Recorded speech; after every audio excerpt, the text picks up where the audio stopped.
नमस्कार दोस्तों, हमारे चैनल भवानी विश्वकर्मा में आपका स्वागत है।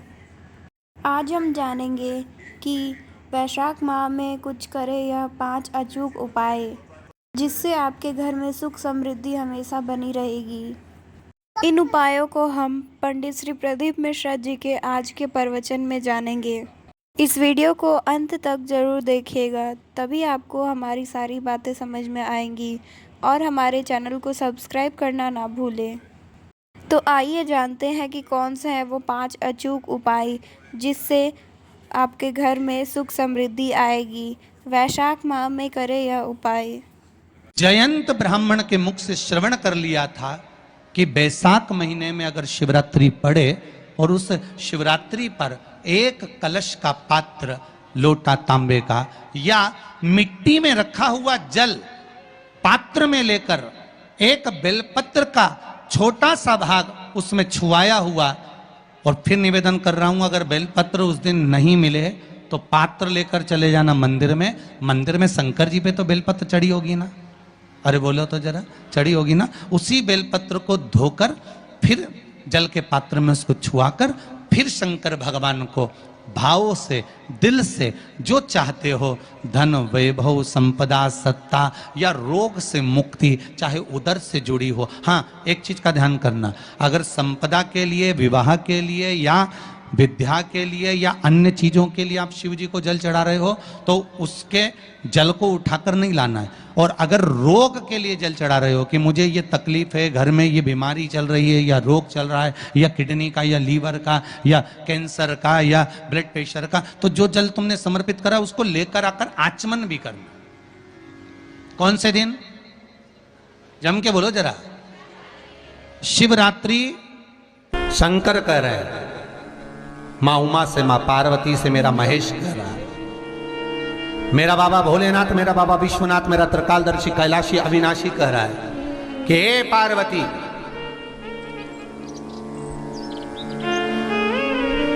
एक बीला, एक बेल जो मुझे समर्पित करता है, और समर्पित करने के बाद उस बेल की महत्वता देखिए, जो बैसाख महीने में बाबा शंकर को जो चढ़ाया जाता है और 1000 अश्वमेध यज्ञ का पुण्य फल हम प्राप्त कर लेते, मात्र एक फल चढ़ाकर, मात्र एक फल चढ़ाकर। हे पार्वती, संसार का मनुष्य जब मुझे वो बेलपत्र समर्पित कर, वो बेल का फल समर्पित करता है, पार्वती वो फल जो मुझे चढ़ता है, फिर मैं भले नर्मदा के जल से निकला हुआ कंकर शंकर क्यों ना हूं, फिर चाहे मैं गंगा के जल से निकला हुआ कंकर शंकर क्यों ना हूं, चाहे फिर मैं यमुना के जल से निकला हुआ कंकर शंकर क्यों ना हूं, चाहे मैं सरयू के जल से निकला हुआ कंकर शंकर क्यों ना हूं, चाहे मंदाकिनी के जल से निकला हुआ कंकर शंकर क्यों ना हूं, ए पार्वती, फिर जो भी शिवलिंग पर वो बेल समर्पित होता है वो बेल उठाकर जीव अपने कार्य में ले सकता है। ये माँ उमा से कह रहा है। तो उस बेल की महत्वता जानेंगे। अब अपन उस बेल को जानने के लिए वापिस स्कंद पुराण में चले, तो स्कंद पुराण में लिखा हुआ है कि जो बेल बैसाख के महीने में शंकर को चढ़ाया जाता है वो बेल का फल उठाकर रख लिया जाता है। बैसाख के महीने में उस चढ़े हुए, बाकी का आपको बेल का फल खाना हो तो बात दूसरी, पर चढ़ा हुआ जो बेल का फल है वो पूरा बैसाख नहीं खाना। बैसाख के बाद में अगला जो महीना आए उस महीने के अंदर उस फल के अंदर का गुर्दा निकालकर उसको सुखा लीजिए, और सुखाकर जिस व्यक्ति को पथरी की बीमारी हो और जिस व्यक्ति को पेट में बहुत भोजन पचता ही नहीं है, पूरा शरीर पाचन क्रिया बेकार हो गई, उस व्यक्ति को केवल 7 दिन तक शंकर पर चढ़ा हुआ वो बेलपत्र प्रदान कर दीजिए। पथरी भी बाहर और पाचन क्रिया भी ठीक, जिंदगी भर तकलीफ नहीं। उस बैसाख में उस फल की इतनी महत्वता बाबा भोलेनाथ स्कंद पुराण, लिंग पुराण, नर्मदा पुराण, पद्म पुराण के अंतर्गत, शिव महापुराण के अंतर्गत वर्णन कर, उसकी महत्वता है। वो बेल का फल साधारण नहीं हो सकता। अब मंदार का जो पुष्प होता है, आंकड़े का जो फूल होता है, एक सफेद कलर का भी होता है और एक गुलाबी कलर का भी होता है। देखा है आप लोगों ने? बोलो, जम के बोलो, देखा है ना? गुलाबी कलर का जो पुष्प होता है वो आप मंदार का, आंकड़े का जो गुलाबी कलर का पुष्प होता है, आप टीवी पे देख रहे होंगे, एक सफेद देख रहे होंगे, एक मंदार का गुलाबी फूल, नीला कलर का फूल देख रहे होंगे। जो नीला कलर का जो पुष्प होता है, गुलाबी कलर का जो आंकड़े का फूल होता है, प्रयास करना जब किसी विषम परिस्थिति में फंस गए, विषम परिस्थिति, जब आपको लग रहा है कि मुझे बहुत भय लग रहा है, कुछ बुरा होने वाला, आपको लग रहा है आज मेरी उल्टी आंख बहुत फड़क रही है, कुछ गड़बड़ होने वाला, आपको लग रहा है मेरी सीधी आंख फड़क रही, कुछ गड़बड़ होने वाला, तब केवल वो नीला जो गुलाबी पुष्प है मंदार का, उसको कहीं से लाकर शिवालय में अशोक सुंदरी वाली जगह पर स्पर्श कर कर शिवलिंग पर आप चढ़ा दीजिए। आपकी विषम परिस्थिति कैसी भी होगी वो रास्ता बनाकर बाहर निकल जाएगी, आपको फंसना नहीं, परेशान नहीं।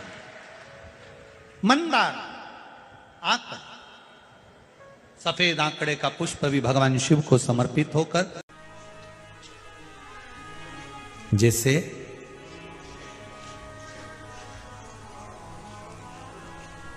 बेले के फल का गुर्दा, बेल का जो फल होता है, बेलपत्री का फल, उसका जैसे गुर्दा, उसके अंदर का जो भाग होता है बेल का, वो गुर्दा,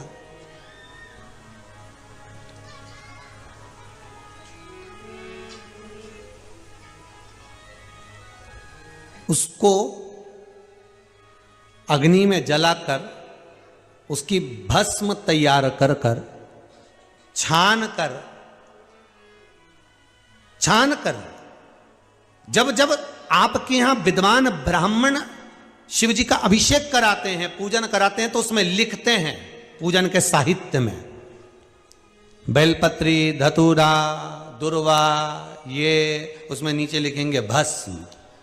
लिखते कि नहीं लिखते? लिखते हैं ना, भस्म अभिषेक में चाहिए रहती है।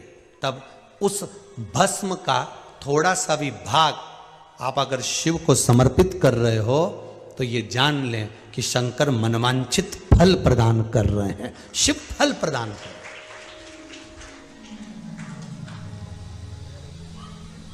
महाराज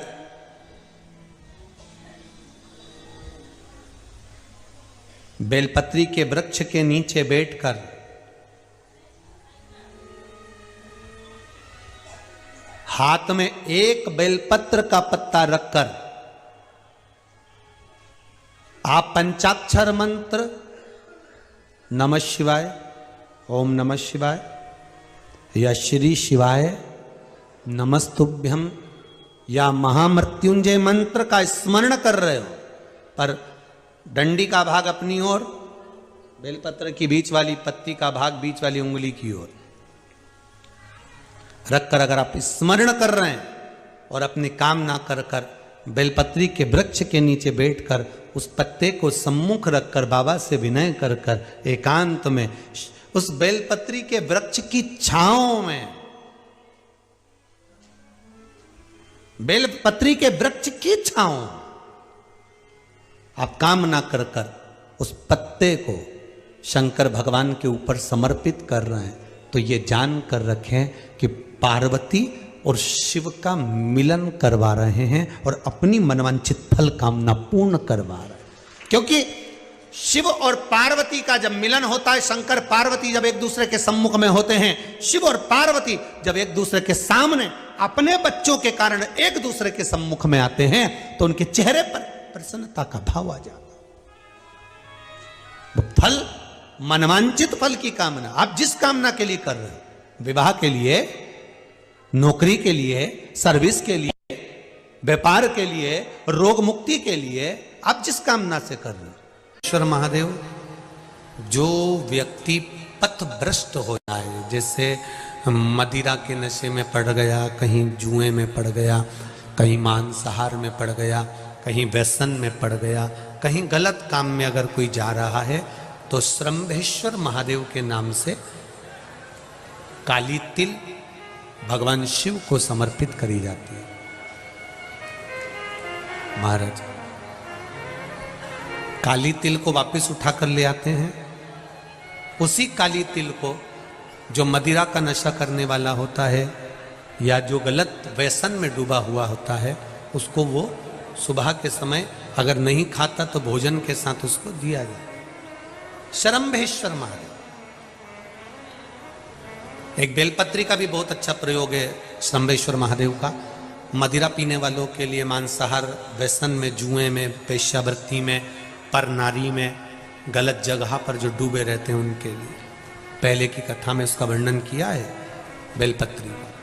श्रम्भेश्वर महादेव, एक बार सब बोलेंगे, कौन से महादेव? श्रम्भेश्वर महादेव।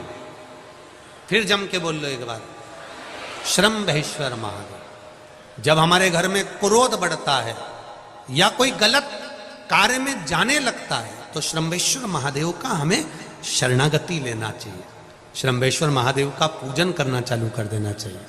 कई लोग कहते हैं महाराज जी ये श्रम्भेश्वर महादेव का मंदिर कहाँ मिलेगा, हम कहाँ पूजन करने जाए? कहीं नहीं जाना, तुम्हारे घर के पास में जो शंकर जी का मंदिर है वहीं जाओ, उसी देवालय में, उसी मंदिर में जाओ। श्रम्भेश्वर महादेव के नाम से जल चढ़ाना प्रारंभ करेंगे। वो जल जो गलत संगत में पड़ा हुआ है उसका आचमन कराना प्रारंभ करेंगे। अपने आप उसकी धीरे धीरे बुद्धि सुधरना प्रारंभ हो जाएगी। ऐसा श्रम्भेश्वर महादेव का